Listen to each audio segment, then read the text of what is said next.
হাসনাত আব্দুল্লাহ খুবই শক্তভাবে ক্রিটিক করেন, এবং আমি মনে করি যে একজন সত্যিকার বিরোধী দলের সদস্য হিসেবে হ্যাঁ এটাই আসলে সকলের করবার কথা ছিল। আপনি কি এই 15 বা 17 বছরে মানে আপনি কি সবসময় এরকম ন্যায়ের পক্ষে থেকেছেন দলের পক্ষে না থেকে? সবসময় কি আপনি?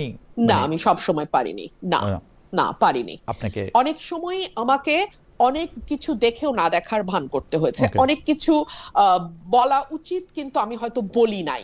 তবে খালেদ ভাই, আমি নিজের সঙ্গে নিজে বসেছি, আমি 1-1.5 বছর আমি নিজের সঙ্গে নিজে প্রচুর কথা বলেছি, এবং আমি নিজেকে প্রশ্ন করেছি যে তুমি কেন বলো নাই, কেন তখন তুমি এই কথাগুলো বলো নাই। হ্যাঁ, ধরুন 21শে আগস্ট ফর এক্সাম্পল, এটা নিয়ে কিন্তু আমি আমার দলের যে ন্যারেটিভ সেটা আমি বারবার বলেছি।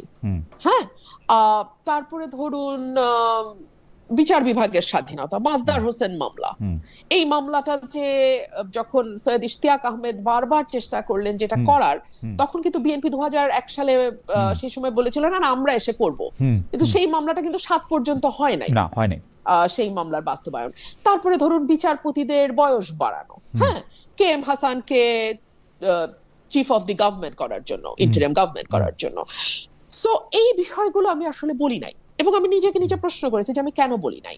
আমার কাছে মনে হয়েছে যে তখন যেরকম হিনিয়াস ভাবে বিরোধী দলকে দমন করা হচ্ছিল, তখন আমার কাছে এই সত্যগুলো বলার চেয়ে অনেক বেশি গুরুত্বপূর্ণ হয়ে দাঁড়িয়েছিল মানবাধিকার লঙ্ঘন নিয়ে কথা বলা, গুপ নিয়ে কথা বলা, আমাদের বিচার বহির্ভূত হত্যা নিয়ে কথা বলা, এনফোর্স ডিসঅ্যাপিয়ারেন্স, কিংবা আমার নেতাকর্মীদের গায়েবী মামলা নিয়ে কথা বলা, কিংবা ধরুন কারাগারে ধারণ ক্ষমতার বাইরে বন্দি নিয়ে আমাদের যে একেবারে ত্রাহি অবস্থা সেটা নিয়ে কথা বলা। আমি আসলে ওগুলাতে অনেক বেশি ফোকাস করেছি, কিন্তু হ্যাঁ এই কথাগুলো আমি এড়িয়ে গেছি, এই কথাগুলো আমি দলের ন্যারেটিভ দিয়েছি। পরের প্রসঙ্গে আসি যে অনেকে বলছেন, স্পেসিফিকলি একজন তো বলে দিচ্ছেন যে সংসদের বাইরে বিএনপি ও জামায়াতের যে দ্বন্দ্ব সেইটা আসলে আর্টিফিশিয়াল। আমরা যাকে ডক্টর মোহাম্মদ ইউনূস পরিচয় করে দিয়েছিলেন যে এই আন্দোলনের একজন গুরুত্বপূর্ণ মানুষ হিসেবে, সে মাহফুজ সাহেবও বারবার, সাবেক উপদেষ্টা, বারবার বলেছেন যে এটা একটা ভাগ বাটোয়ারার সংসদ, এরকম ইঙ্গিত করেছেন বারবার। আপনার কাছে কেউ এরকম মনে হয় যে বিএনপি ও জামায়াতের দ্বন্দ্ব আসলে আর্টিফিশিয়াল, মানে তারা একটা স্টেজড, মানে WWF এর মতো যেরকম একটা স্টেজড খেলা হয় সেরকম একটা খেলা খেলছেন দর্শকদের বিনোদন দেওয়ার জন্য বা ব্যস্ত রাখার জন্য? আমি এখন আপনাকে যে উত্তরটা দেব, তারপরে আমার উপরে তীব্র সাইবার অ্যাটাক হবে, দুটো দল থেকেই তীব্র সাইবার অ্যাটাক আসবে আমার উপরে, কিন্তু তারপরেও সত্য কঠিন, কঠিনেরই তো ভালোবাসিলাম, তাই না? একেবারে স্টেজ আমরা আর মামুরা, গঠনমূলক সমালোচনা, এই শব্দবন্ধটি শেখ হাসিনার মুখে আমরা ক্রমাগত শুনতাম যখন জাতীয় পার্টি বিরোধী দলে ছিল। গঠনমূলক সমালোচনা করবেন আপনারা, আজকালও সংসদে প্রায় শুনি গঠনমূলক সমালোচনা। হোয়াট ইজ গঠনমূলক? হু উইল ডিসাইড উইচ সমালোচনা ইজ গঠনমূলক এন্ড উইচ সমালোচনা ইজ ভাঙ্গামূলক, নট গঠনমূলক? Who is going to decide that? And আমি জানি না, আমি আসলে রাজনৈতিক কর্মী, বুদ্ধিও কম, বুঝি না গঠনমূলক কাহাকে বলে এবং কে উহা নির্ণয় করিবে। সো আমি শেখ হাসিনার সময়ও যেভাবে দেখতাম, যাকে আমরা গৃহপালিত বিরোধী দল বলতাম ওই সময়ে, সবাই মিলেই বলতাম, সেই জাতীয় পার্টির ব্যাপারে যে ধরনের একটা খেলা একটু কুসুম কুসুম বিরোধিতা, আমি এটাকে বলতাম কুসুম কুসুম বিরোধিতা। সো এখনো আমি তার থেকে খুব ব্যতিক্রম কিছু দেখি না, এবং আমি বিশ্বাস করি সংসদ যারা ফলো করেন, পার দলীয় কর্মীর বাইরে সাধারণ মানুষ, তারাও বুঝবেন যে এই সংসদটা একেবারেই আমরা আর মামুরা।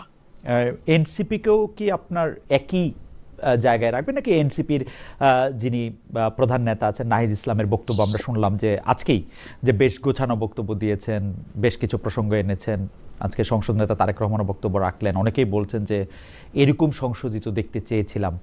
আপনি আসলে মানে কেন এত সমালোচক হয়ে উঠছেন যে একটা ভালো প্র্যাকটিস হচ্ছে বলে অনেকে?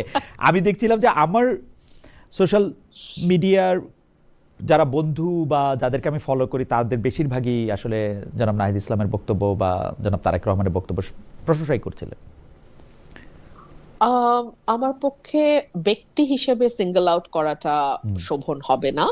আমি বরং দল হিসেবে বলি, হ্যাঁ ডেফিনেটলি এনসিপি কে আমার কাছে অনেক বেশি ভোকাল এবং অনেক বেশি, অ্যাটলিস্ট আমি যদি জামাতের সঙ্গে তুলনা করি, অনেকটাই তারা ক্রিটিক গভর্নমেন্টের, এবং রাইটলি ক্রিটিসাইজ করে, তারা খুব সঠিকভাবেই করে যে বিষয়গুলো করে। এবং বিশেষ করে আমি যদি মানে নামই বলি, হাসনাত আব্দুল্লাহ খুবই শক্তভাবে ক্রিটিক করেন, এবং আমি মনে করি যে একজন সত্যিকার বিরোধী দলের সদস্য হিসেবে, হ্যাঁ এটাই আসলে সকলের করবার কথা ছিল, সকলের কাছ থেকেই এটা আমরা আশা করেছিলাম। কিন্তু দুর্ভাগ্য আমাদের। আর যারা বলছে এমন সংশোধিত দেখতে চেয়েছিলাম, তাদের উদ্দেশ্যে আমি বিনীতভাবে বলি, আমি তো আসলে গত 15 বছর এমন সংসদই দেখেছি। হ্যাঁ, মানে যদি মানে 15 এটি বাদই প্রথম দেন, নয়, এটি প্রথম নয়। না না না না না, 14 সাল থেকে 24 পর্যন্ত আপনি ধরেন না, হ্যাঁ 14 থেকে 24 পর্যন্ত অন্তত 10টা বছর তো আমরা আসলে এই কুসুম কুসুম বিরোধিতা, গঠনমূলক সমালোচনা, তুমিও আছো আমিও আছি, শুধু শুধু তো আর খারাপ কথা আমরা কেউ কারো বিরুদ্ধে বলবো না, একটু একটু পিঠ চাপড়ানো, একটু একটু খোঁচা, মিষ্টি মিষ্টি প্রেম, এই সংসদ তো আমরা দেখছি ভাই। মানে 14 থেকে 24 ইট ওয়াজ অ্যাবসলিউটলি দ্য সেম। ওকে, আমি দেখেন খালেদ ভাই, জি আরেকটা জায়গা আপনি জি একটু দেখেন, জি শেখ হাসিনা আমাদের ক্রমাগত ভয় দেখাইতো, হ্যাঁ যে দেখো জঙ্গি না আবার আইসা পড়ে, হ্যাঁ আমরা ঠিক থাকি নাহলে আবার জঙ্গি আসবে, ইসলামিস্টরা আসবে। এখন আবার দেখি সংসদে নতুন ভয় দেখানো হয়, এই আমরা ঠিক থাকি নাহলে কিন্তু ফ্যাসিস্ট এসে পড়বে, আওয়ামী লীগ এসে পড়বে। মানে it is the same circus for God sake. কিন্তু কথা যাই হোক, আমি পরবর্তী প্রসঙ্গে যাই। আপনাকে একজন দর্শক অনেকবার একটা মানে ইয়ে পাঠিয়েছেন, সেইটা আমি একটু আপনাকে পড়ি। উনার নাম রাজু আহমেদ রাজান। খালেদ মহিউদ্দিন ভাই, দয়া করে প্রশ্নটি করবেন, রুমিন ফারহানা আপাকে রুমিন ফারহানাকে বিএনপি যদি মহিলা এমপি না বানাতো, বাংলাদেশে কতজন লোক রুমিন ফারহানাকে চিনতো? অনুরোধ রইল প্রশ্নটি করুন। আজ বিএনপির বিরুদ্ধে কথা বলছেন উনি। খুবই খুবই খুবই সঠিক প্রশ্ন। বিএনপি যদি আমাকে নারী আসনে মনোনীত না করত, তাহলে আসলে কতজন আমাকে চিনত? আমি খুবই বিনয়ের সঙ্গে ভাইকে বলি, বিএনপি গঠনের পর থেকে আজ পর্যন্ত অন্তত 1,5-2 হাজার মহিলা এমপি বিএনপি বানিয়েছেন, তাদের কতজনকে আসলে আপনারা চেনেন? আমি খুবই বিনয়ের সাথেই প্রশ্নটা করছি, মানে প্রশ্ন আমাকে প্রায় শুনতে হয়, তো অনেক বেশি বিনয় হয় নাই, ঠিক আছে, কিন্তু আমি পয়েন্টটা আমি বুঝতে পারছি যে অনেক বেশি বিনয় হয় নাই।